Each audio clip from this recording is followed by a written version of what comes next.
All right, so today these are the three areas that we're going to be covering for you. I'm pretty excited about the foundations of social engineering, why it still works.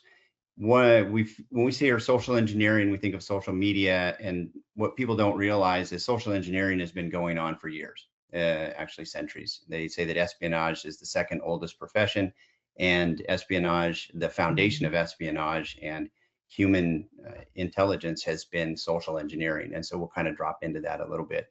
What AI brings to the package of social engineering is an acceleration. It's a big skinny button or skinny pedal that folks are starting to hit now as threat actors, and they're starting to make their threat attacks move quicker and try to avoid detection and try to avoid being kicked out of your environment. They're using it to open up their attack surface. And then finally, we're going to talk about what you can do about that and kind of to defend yourself.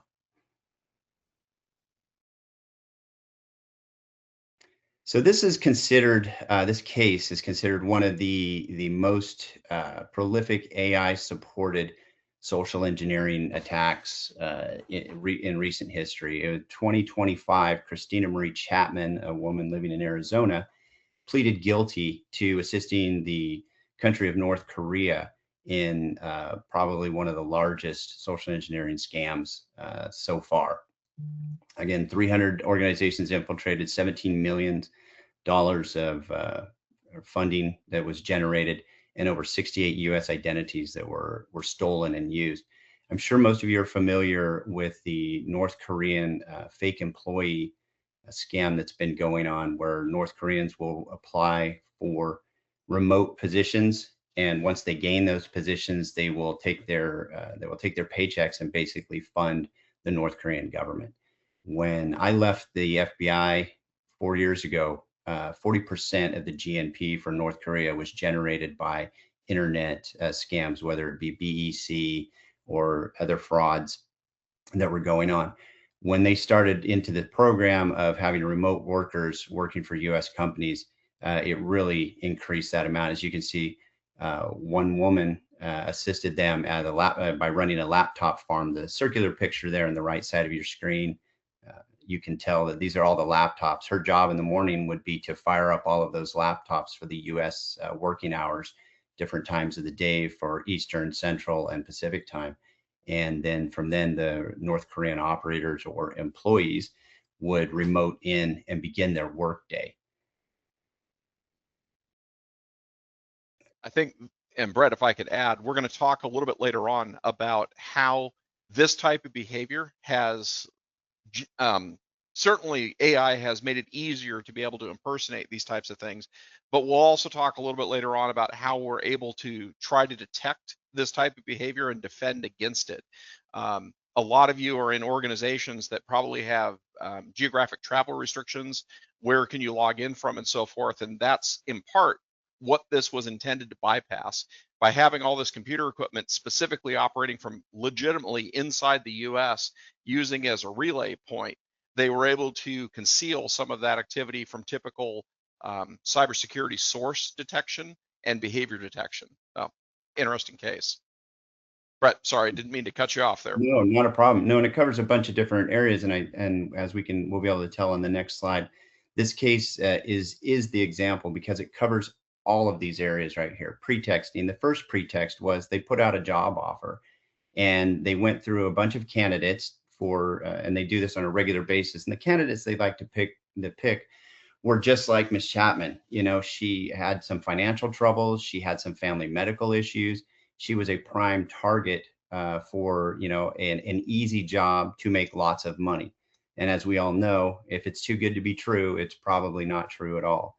And unfortunately, she ended up with an 8.5-year sentence and having to forfeit financial forfeit and fines. It was almost $500,000 that she had to provide to the government, in addition to her 8.5 years in prison. But they created this false job. She thought it was going to be the answer to all of her, personal and financial problems, and it definitely wasn't. Elicitation. We're going to have a story a little bit further in the presentation that really exemplifies elicitation and how you can draw out information. This is one of the oldest tactics in human intelligence when you're recruiting sources, when you're running sources, or even when you're looking at a target for espionage, one of the biggest tools that you have in your tool belt, either working undercover or when you're trying to recruit someone as an intelligence officer, is silence. You ask an open-ended question and then you sit and you wait, and they provide a lot of information about themselves, about their families, about potentially their financial situation, and then you from there you can develop a targeting picture of this individual and how to really get inside their life and how to make them kind of be open to manipulation to what it is that you require them to do as a threat actor. The authority and urgency. There are times when you'll get those BECs are very common for this tactic. They say, hey, you've had a breach. They'll even start with, you've had a breach. You need to click here. We need to tell you all about it. Or they'll call and say, hey, we need to make a money transfer and it needs to happen very quickly because, it's, if it doesn't, we're going to miss our window. We're going to lose a real estate transaction. We're going to lose different opportunities. So they'll try to motivate you to quickly act without thinking about your security protocols, without thinking about why does this not sound appropriate. And so they'll push you past that. The trust exploitation. When they take existing relationships that they either will pretend to be that person, especially in a BEC where they've infiltrated an email system. And so they pretend to be someone. If they have access to prior emails, they can kind of make you feel like you're still talking to your friend or your coworker or your vendor partner in that situation. And they use AI to a great extent to copy your emails so that they push out the feeling and the language of that person. We'll talk a little bit later about how AI is accelerating. It used to be that you could catch the inappropriate English language word that was in a sentence, or maybe the sentence structure itself was completely inappropriate, or they'd be using vocabulary that your friend or your known coworker would not be using. Chad, if you have anything to add in there. I was just going to call out towards identifying targets. We're seeing AI being used frequently for new hires.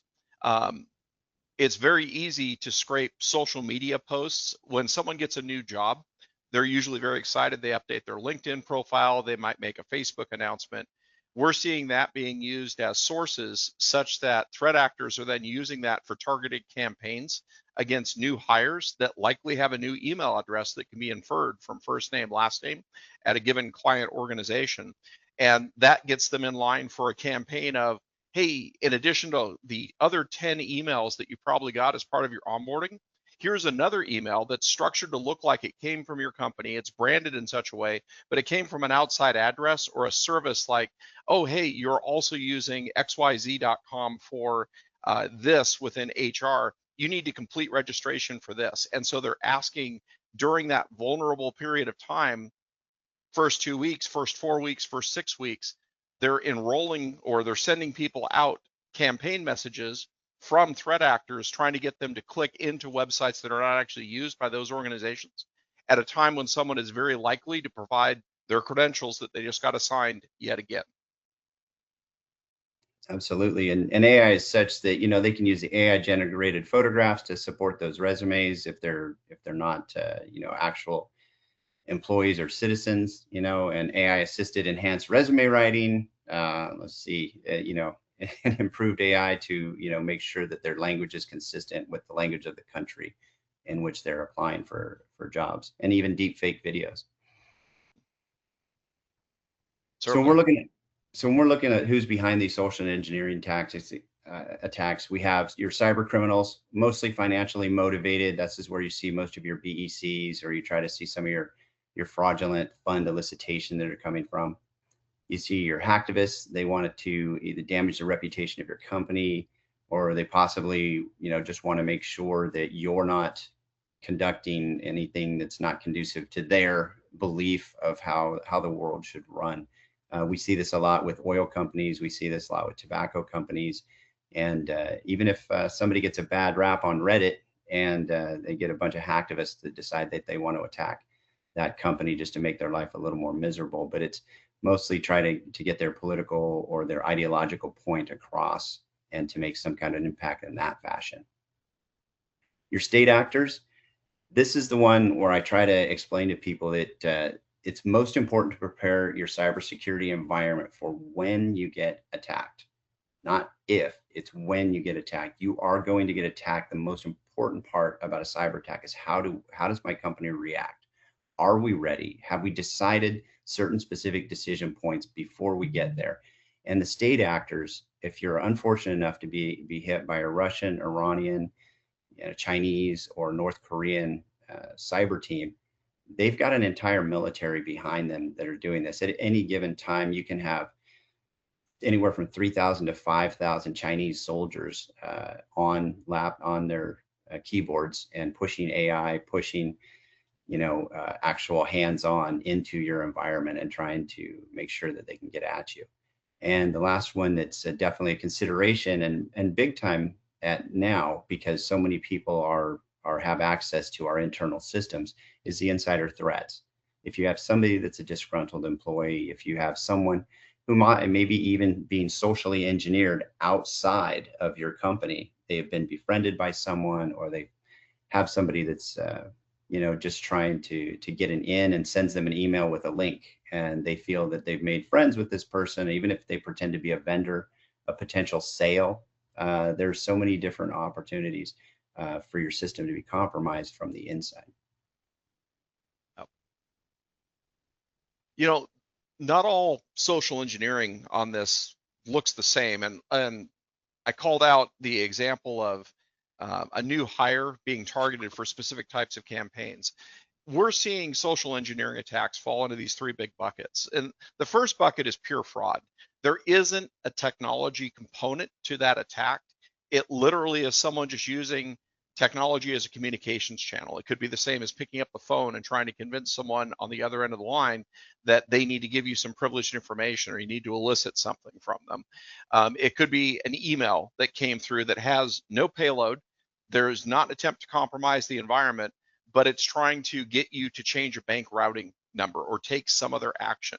A common case that we're seeing which kind of goes into the payload delivery aspect as well, but from a non-technical standpoint, we're even seeing cases where threat actors are using social engineering with all the AI-driven cues that Brett was just talking about, and then prompting the user to say, I need you to take this action on your computer.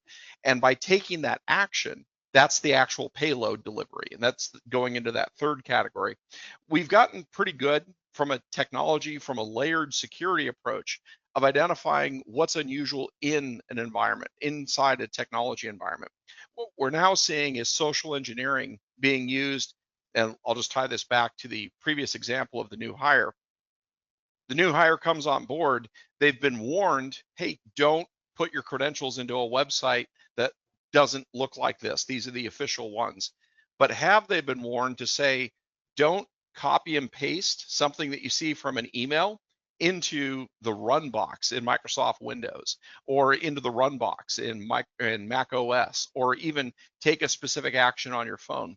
What we're now seeing are threat actors using what looked like just a blob of technical text that it's not immediately intuitive what it's intending to do, but they want you to copy and paste that as a system level command on a device such that it reconfigures something on the device and now gives the threat actor the ability to take further actions, whether it's going out and retrieving something and implicitly giving it permission, or just bypassing the normal types of things that we've been warning people about for the past several years.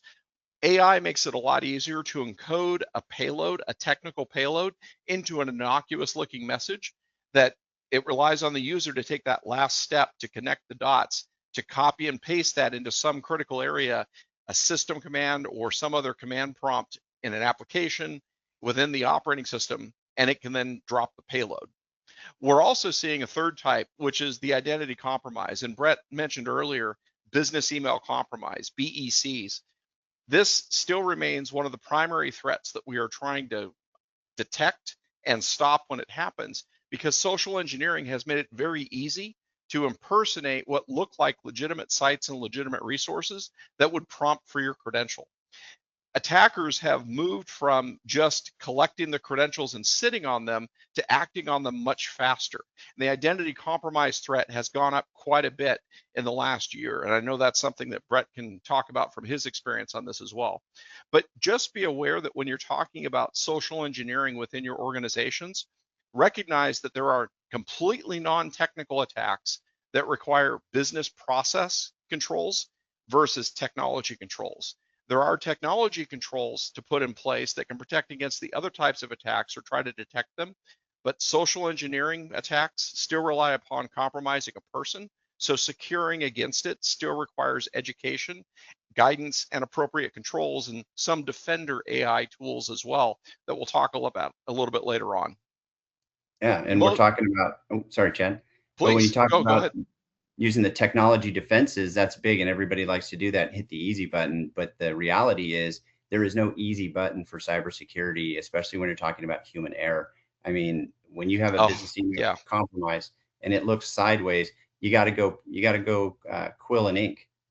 You have to pick up a phone. You have to talk to somebody, talk to a human being that you know from a number that you trust, and do that. I mean, sometimes that's your only defense. So you can't forget to go old school every now and then and try to beat the new school and the most cutting edge technologies. And all of these social engineering attacks, well, not all of them, but the most dangerous ones are trying to exploit a channel that you trust. You're a new employee, you're coming on board, you're getting all sorts of emails. You have an implicit trust of the email, your mailbox of your new employer and the email that's coming into it and the types of messages that you expect to get from HR.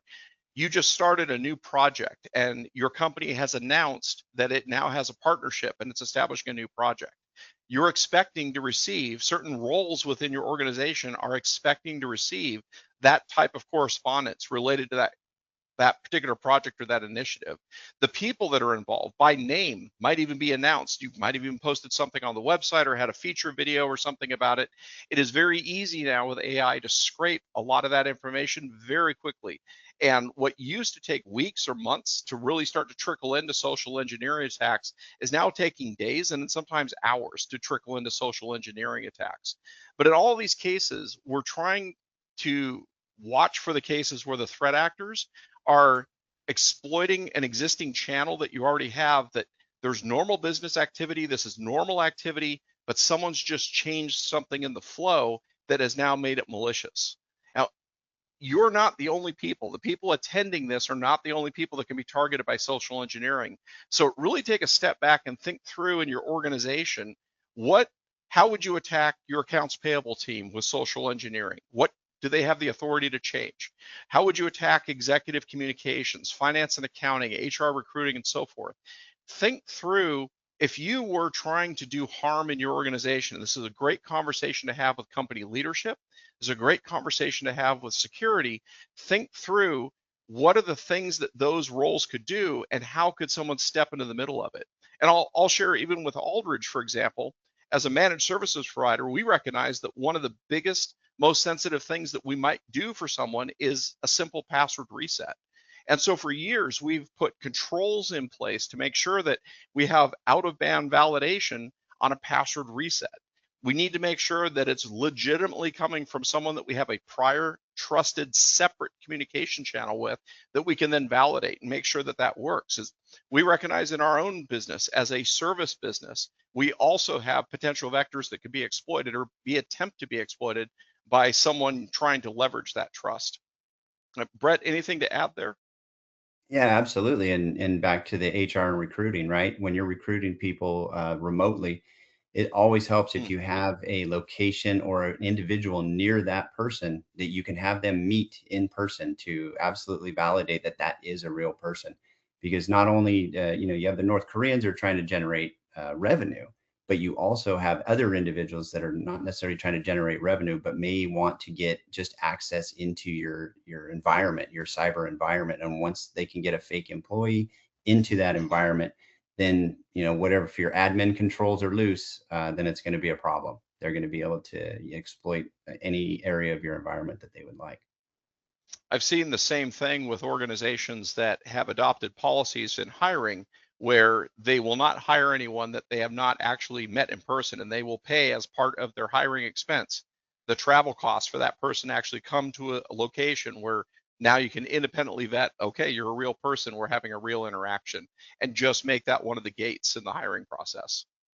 Yeah, the big part about that is making sure they pick up their equipment in person. If you're randomly emailing laptops and cell phones to new employees that you're not absolutely positively validating 100% their location, then that's an issue. It's a loophole that can be exploited by threat actors. Oh. So let's talk a bit about what's changed. And I've talked a lot about, and Brett shared a lot about the various security threats and things that we're seeing in the landscape. How has AI actually changed this? And Brett, I'll take a step back because you've got a lot more direct experience with some of the things that you're seeing as an industry trend. Yeah, absolutely. Over at CYPHER, we're called in for a lot of incident response work, and we're also doing preparatory work, right? So we're using our incident response experience to kind of help clients prepare for attacks before. The one thing you're seeing is the scale. AI is able to handle a lot more operations than a single individual, and one individual can handle multiple AI processes. And so you're looking at these, you're getting more attacks, more targets, and AI doesn't sleep. So the around the clock thing is not just a statement; it's real. AI works 24/7, 7 days a week. The personalization, this is the one that I kind of focus on, because you used to be able to tell, again, with language is inappropriate, if that was AI has taken all of that out of the equation. AI is getting better and better every single day at getting sentence composition, speech patterns, and even to kind of replicate the vocabulary that a specific person uses during that. So your messages become more personalized. If somebody signs their name off, best wishes or thank you for everything, they'll start putting that into the messages that they're generating. So you get that real feeling of who you're working with. The big one, and I think we do have a slide on this, Chad, coming up, right, on Yep. exploitation. I mean, it's a 0 to 60 time. You're going from a Model A to a Corvette. So if you look back, 2018 timeframe, 9 hours, and that's really been, even a day it would take for a threat actor to fully exploit your environment, or to get in there, find the data find the crown jewels. This is what the most important thing that we talk about in when we go to DFIR and digital forensic incident response, or when we're talking to defense about clients, we're telling them, what are your crown jewels? What do you need to protect the most? Because this is what threat actors are looking for. They want to know what they can use to leverage to charge you for a ransomware. They're looking what they can use to exploit to manipulate you into either paying that ransom, or possibly even conducting an operation that they want you to do that's going to be for the betterment of themselves, which in a nation state, sometimes they want information, sometimes they want different goals, which are politically and even geopolitically motivated. So protecting those things, or finding those crown jewels, those files, those financial records, whatever it is that they want, AI has taken that from days and hours all the way down to where we currently sit at. And I think it's less than 29 minutes now, because AI is continually speeding that up. And that used to also be your defense time. If the threat actor was in your system for 9 hours, you've got 9 hours of logging or suspicious activity that's running around in your system. Apologies for my Italian hands. The and what they're running around looking for those crown jewels, looking for what's important to your company and what's the Achilles heel in your environment. And AI can now do that in mere minutes, and it's running through your system so quickly it's very hard to detect. And that's what the exploitation increase is really brought to the table for the defense side, or for the attack side of the house. If I can add one thing there, this exactly parallels what we're seeing even in the SMB environment. Several years ago, what we'd see is that if someone felt that they were the victim of fraud, business email compromise, I put my credentials into a site and I'm concerned about it, our team would go in and investigate and say, yes, that site was not legitimate. Yes, you put your credentials in, but we're initiating password resets, session resets, multi-factor resets, and then we're checking activity logs. And it's rare, few years ago, that we would see any activity on the compromised account. We could confirm, yes, you really did give your credentials away to a malicious actor, but the malicious actor put those credentials, they stored them in a bucket, and they set up a website that was just collecting credentials. And if nothing else happened, those threat actors go through and they start culling those credentials, and then they would manually take steps to try those credentials, can actually do something with them. And what we'd frequently see is we've already done session resets and all that, and then we'd see knocks on the door from various IPs worldwide and from within the US trying those credentials, and they were blocked at that point. What we're now seeing in the past year, 2 years, is that the moment that someone or a threat actor gets a person through social engineering to provide their credentials, there's no dwell time anymore. The AI systems now autonomously immediately start leveraging those credentials to probe what the user has access to. And we immediately see automated discovery going through and evaluating mailboxes, evaluating mailbox content, evaluating, do you have access to SharePoint? Do you have access to Google Drive? Do you have access to OneDrive? Do you have access to Teams? Do you have access to shared resources? Do you have access to a VPN? Do you have access to a line of business application that's using single sign-on? All of that scanning looks like normal activity, because looking to see what's possible using an account that a user has already given away through social engineering looks like normal behavior. In fact, we're actually seeing a lot of these automated processes now intentionally look to see where did the user originate from geographically, and then they are automatically configuring a VPN connection to go through the internet and make their probes come from the same geography that the user logged in from. So all of these things now are happening very rapidly. So from a defense standpoint, and I'll talk about this a little bit later on, we've had to shift from a tripwire's been, somebody's tripped over something, a threat actor has actually taken something that is apparently malicious, to looking at much broader patterns of behavior that by themselves are innocuous, but in aggregate are suspicious and require additional investigation and action. That is the world that we are operating in now. Absolutely. So this is I have an excellent example for this. It's beyond what we see. We've all seen the deep fakes that have been thrown around in the videos on YouTube about deep fakes and deep fake videos, and how we can replicate everybody from politicians to movie stars. It can be taken to the next level. And a couple of years ago, we had a client who was a very small financial institution, and they had a request from a known client to transfer $100 million. Now, $100 million was a very large amount for the small financial institution, and they had to go through certain security steps. And so the executive, or the individual who took in the request from the bank president, said, "Great, sir, no problem. I can do this for you. It's a great client, and we're gonna, I'll make sure that this happens as quickly as possible," because there was a sense of urgency placed on this transfer, and it was on a Friday, so it had to be done before the end of the business day. And so that person handed off the bank president to security. Security asked a series of security questions, which were then answered by the president, and then it was pushed over to the CFO for transfer and for authorization. The CFO happened to be walking in the hallway and mentioned to the VP that they were working on the urgent request from the president to have the funds transferred. And he says, "That's not right. Our president is currently on vacation and he is not available by cell phone." And so they stopped the potential transfer in its tracks. But they hit all of the marks of an AI supported attack. There was pretext, and that it was a client that needed a transfer. This is a common thing for a bank, is to make a financial transfer. They had the trust because it was the president of the bank who was calling and asking for this client to receive this transfer. They had the authority and the urgency. "I'm telling you, as the bank president, I need to do it. It needs to be done before the end of the day." And they were pushing the employees to make it happen.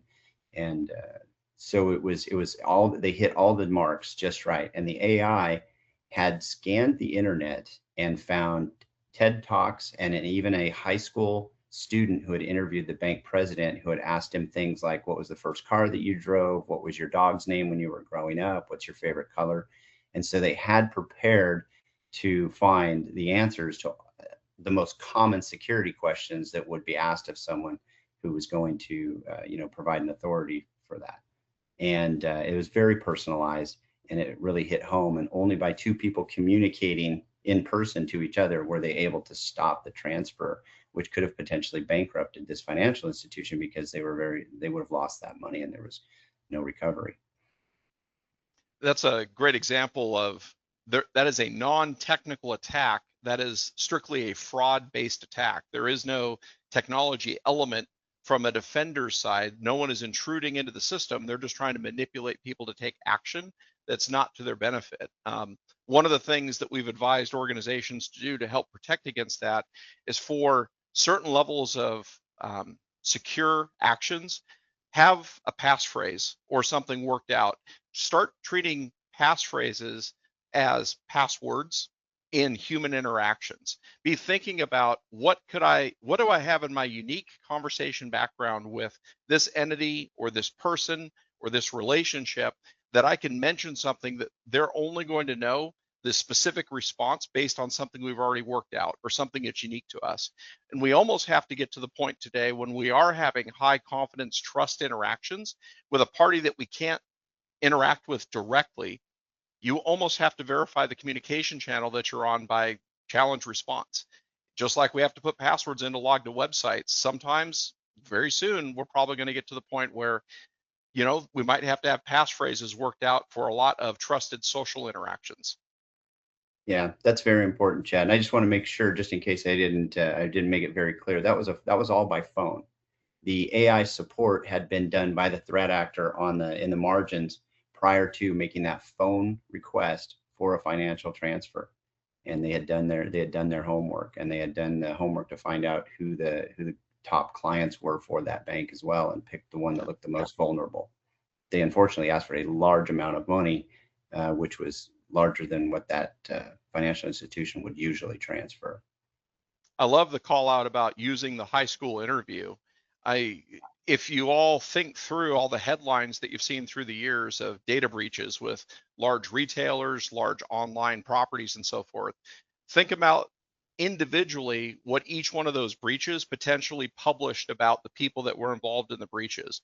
They might not have all the details, but if each one of them had 5 to 10% of the details, and all of those details are now available dark web, threat actors are then collecting this information. It used to take a lot of manual effort to correlate and reconcile that information to be able to respond to challenge questions like this.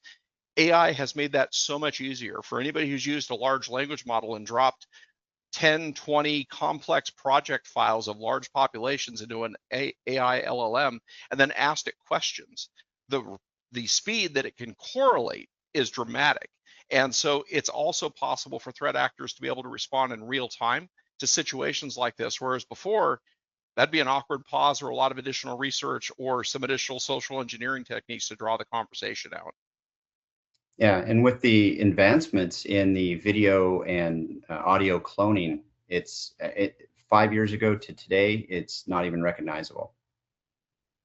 Yeah, I love the call out 3 minutes of content, and you can replicate audio with a fairly high degree of fidelity. So now everybody's like, ugh, okay, everybody take a breath for a moment. AI is also being used to help the defenders on this. And I called out earlier how we have shifted towards identity and behavior analytics that are not specific events, but they are patterns of events. And that used to take a security researcher hours, days to correlate, and they'd have to be focused on something very specific, and they're building a web of events around something specific they're investigating. And what AI is now permitting us to do from a security defense standpoint is to be able to quickly correlate a broad probability of events with a broad focus, and then hone in and zoom in on things that actually require more attention. And the whole goal here is to ensure that the defense speed of response is aligning to what, or is even exceeding ideally, what the attacker speed of attack is. We're leveraging the same tools, but we're doing it in different ways. Defense is generally going to be reactive on this, but we need to make sure that we're able to take proactive, or not necessarily proactive, but preventative measures very quickly as soon as something looks unusual, which really gets us into what can you do about it. And as you look through all the social engineering, we've talked a lot about how it's important to think about your non-technical channels, your channels of trust. Think through where could your organization, where could your individuals, where could your departments be potentially exploited by someone using a channel or exploiting a channel of trust on that. This all comes back to detection and response on this. And sometimes it legitimately is the person that is the victim of social engineering say, I don't trust this interaction. Something smells weird. That is honestly a first level of detection, which can start an appropriate incident response process within your organization. It could also be a technical pattern. It could be a technical event. All of these things are driven by the culture that you're all responsible for within your businesses, the policies and the processes that you put in place that help all of this actually protect your organization against the landscape of today's threats. And most of you have worked in commercial offices for years. Most of you know that the office doors are locked at particular times of day. That's been a standing thing for years as a layer of protection. We have to be thinking about our social footprint and our social interactions in much the same way. How do we help secure those and just incorporate those into our culture? And that's just the way we do things. Now, there's a broad level of technology stacks that we can bring to this. And it's really not just technology, it's tools and processes and people all packaged together to achieve an outcome on this. And I'm sure there's nothing on here that's really surprising. Everyone here knows you have to have individual user accounts, you have to have strong identity security, strong multi-factor authentication, ideally conditional multi-factor authentication that's risk-based. Based on the circumstances of the login, how challenging should the identity system be to make you prove you are who you say you are? We're now seeing things like device registration, pass keys, other things that don't require a person to input something. The identity, the authentication is a function of something they physically possess. That's multi-factor authentication. You're all familiar with email security and how critical it is to ensure that the flow of email gets tagged as this is trustworthy, this is not trustworthy, this is clearly fraudulent. We're using AI constantly in defending incoming email and analyzing email patterns, but we're also using AI now to help protect against the other channels, things like Teams instant messaging, sharing files, OneDrive, SharePoint, things like that. AI is being used behind the scenes to analyze a lot of those patterns and to call out, and you're seeing this, I'm sure, in your day-to-day applications, to call out this email appears to be from someone who has a name similar to someone that you often work with, but it's not them. It's not their email address. And we're daylighting more and more of those types of alerts in common practice. The web filtering component, lower left, is also critical in that we are both monitoring what machines or where computers in your organization are being directed to go visit, because we can block areas of the internet that have no valid business purpose, but we can also see unusual patterns of behavior in logging afterwards and things like security information event management. We can tell where did that computer try to access. And if a threat actor is attempting a technical attack, we'll often see a small branch of additional web activity that's happening behind the scenes. It may not even be popping up on the screen, but the computer is making all these requests that in aggregate look like an unusual pattern. Now there is a big call out here that I did want to call out in the upper right, ITDR. You guys have heard us talking about managed detection and response, endpoint detection and response, and various tiers of technological progression or protection on end user devices. ITDR is identity threat detection and response, and that's where we're supporting the identity security process with pattern recognition and using AI to say what's unusual in the environment. Now, we're going one step further in that because of what Brett called out, that it's 29 minutes or less is typical exploit, we had to give some level of AI and automation the ability to say that is high enough confidence that it is fraudulent, that it can take preventative action that quickly to say, I need to suspend that account. I need to shut that account down. And we're taking a lot of steps ourselves. We're really thinking through how AI and automation fits into this. Where is the human in the loop? Where is the human review process? What's the risk if the review process is delayed? How fast can we get a human approval to say, I agree with the diagnosis, suspend that account? When should we actually have the account just be suspended? Right now, we're leaning on the side of caution. We're still using a human in the loop on this when we see an unusual pattern of behavior, because it is still subjective.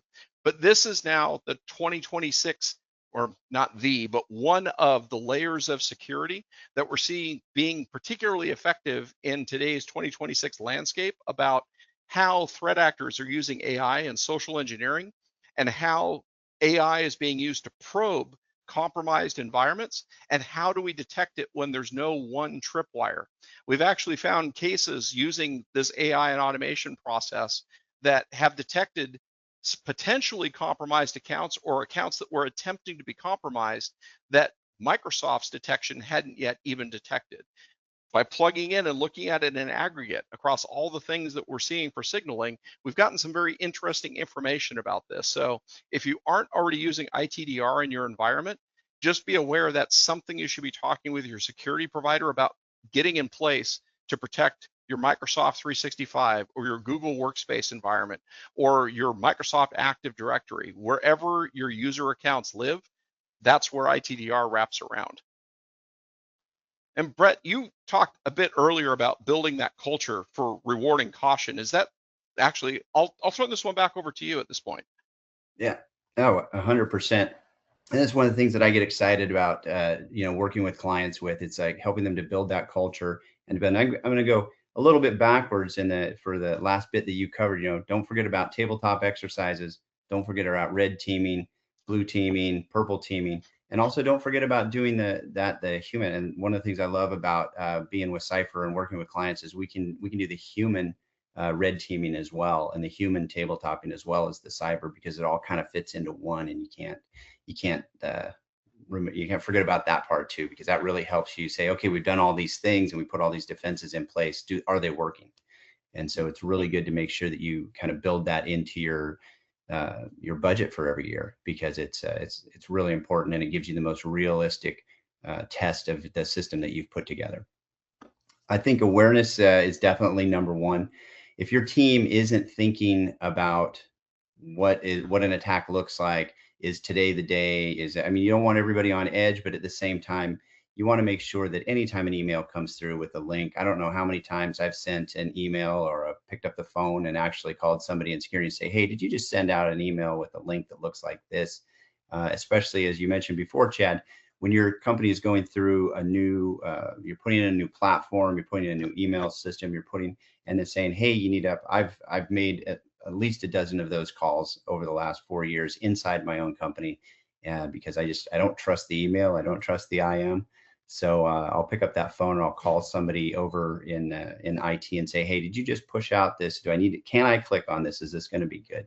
Importantly, you didn't just forward the message to 5 other people saying, has anyone seen this? Exactly. And somebody get curious about what is that? That's all it takes. And human nature, you got to be aware of that. You also have the confidence to act. One of my favorite books on leadership is Team of Teams. And what General McChrystal, retired General McChrystal, says in that is you push your decision making down to the lowest level.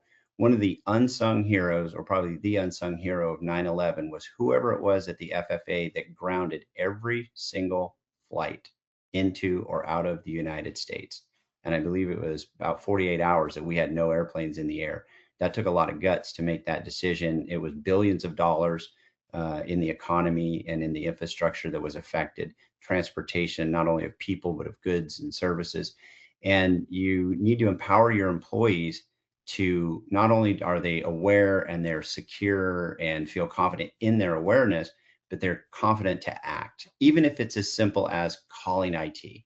That they have to feel free to call IT, and that call IT more than you don't call IT. If it's a question, just make the phone call or make the email. Your clear policies and process I see so many times that we sit down with a client and we'll go over their policies and procedures, and they're very complicated. They're very cumbersome. And you know what's it's very fulfilling to kind of help a client to clarify those policies and procedures, kind of streamline them, make them digestible for your employees, everybody from the warehouse all the way into the executive suites. You want to make sure that your policy is something that someone can easily understand and they can get training on, and that it's you know, digestible by everybody from top to bottom.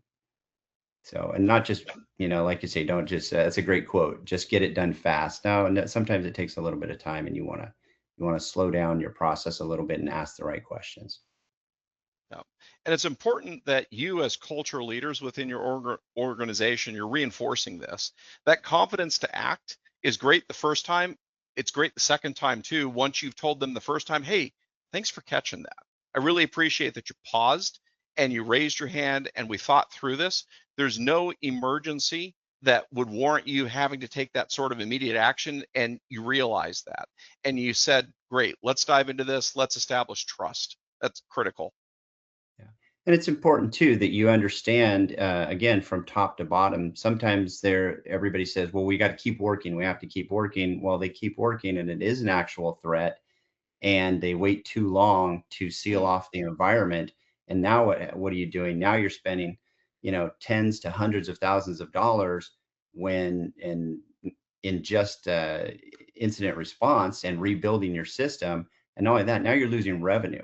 I don't know how much revenue your companies individually lose each day, but would it be better to be down for a day? And what's that revenue number look like? Or down for anywhere from 2 to 6 weeks from a ransomware when your system's been encrypted and you can't get in.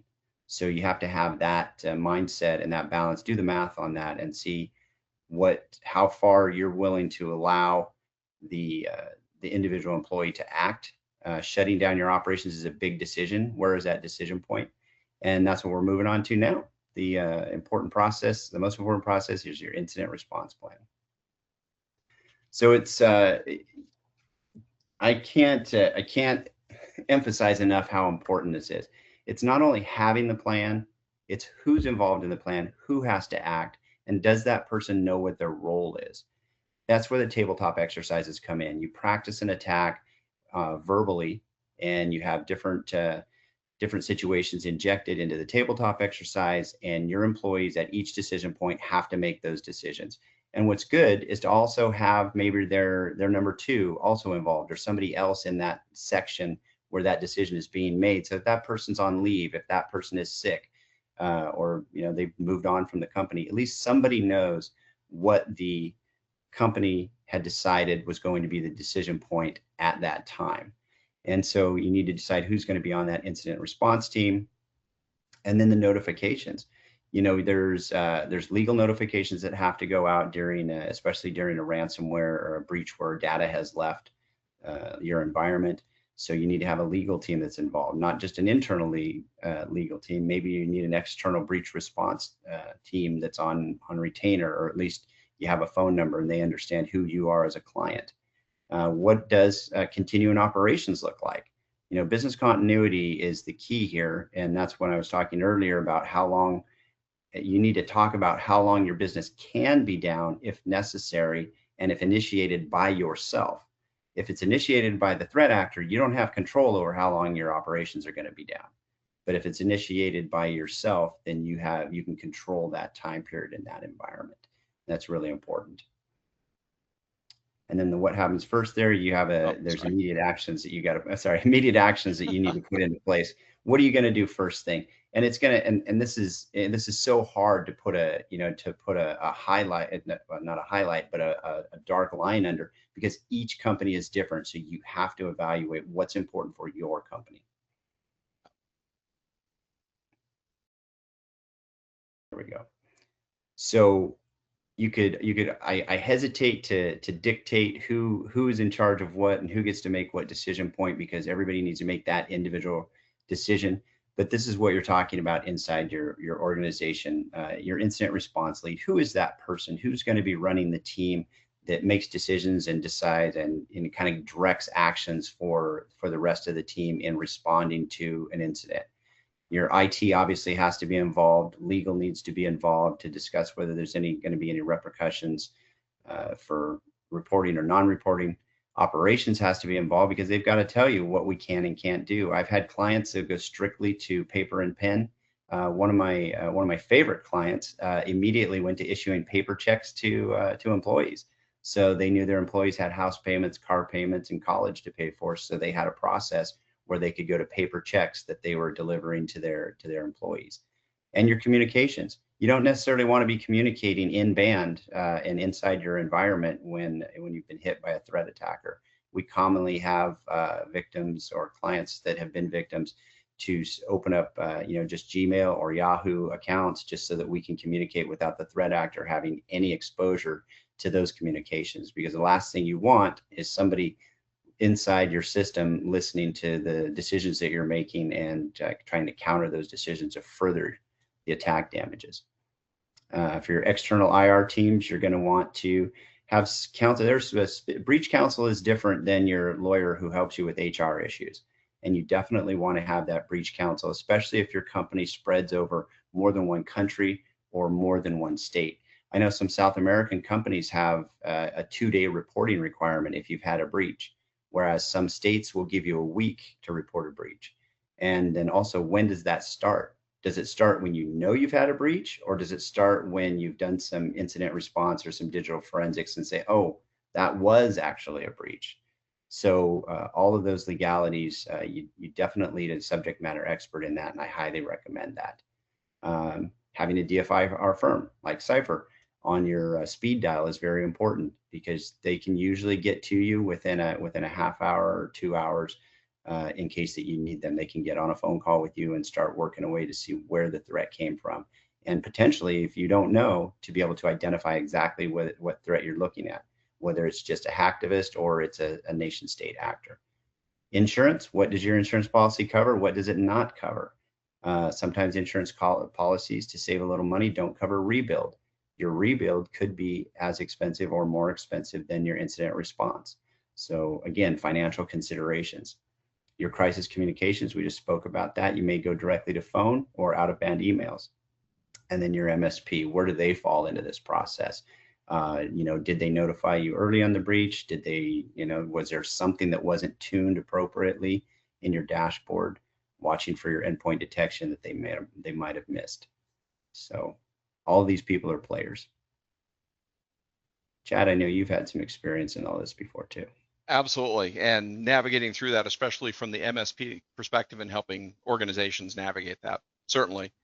Maybe walk through the incident response timeline, and then I think we'll kind of wrap up with takeaways from today. Okay, great. Yeah, so these are pretty simple and straightforward. It's the detection is noticing something that's unusual, and whether it's a human being that notices the unusual activity, whether it's your endpoint detection, whether it's your MSP, or as Chad was describing earlier, the incident detection software that can pick up on that. You're going to want to make sure that you're not on default settings for any of this software, and that your folks are trained and aware of how to notice something, an anomaly inside of your system. The one thing you're going to do right after that is have your MSP or your IT team really do the validation on that. Hey, is this aberrational activity, or is this normal activity that we're just seeing in a different light, or is somebody just having somebody working late and they're not quite awake, so they're going into places they shouldn't go in. It's very important to have the subject matter experts who know your system and your environment enough to be able to say that's normal, this is not normal, especially if you're dealing with geo locators and people are maybe logging in from the wrong country. Those are always good indicators. And then engaging your external partners. Again, talking back to your incident response plan, who are you going to engage? At what point are you going to engage those folks? And your first call, you have to make this decision whether you call your DFIR team to get them immediately working, whether you call your counsel to immediately assess if this is going to be a reporting requirement for a state or a federal entity, and also your insurance. A lot of times your insurance already has these teams lined up for you, so you call your insurance and they'll get everybody. A little like just a fine point in all of this is make sure you have as few calls to get everybody on board as possible. You don't want to be calling your insurance and running through the whole situation with them. And then your next call is to, your counseling, your digital forensics, and then you have a third call with everybody on the line. That really eats into your timeline, and time is of the essence when you've had an incident, especially if you're trying to decide whether or not to shut down operations. That decision is probably the most important and timely decision that you need to make. And if you need all of these people that are listed to help you make that decision, you need to quickly have that phone call. And you need to have everybody on that one phone call to have one conversation with multiple entities.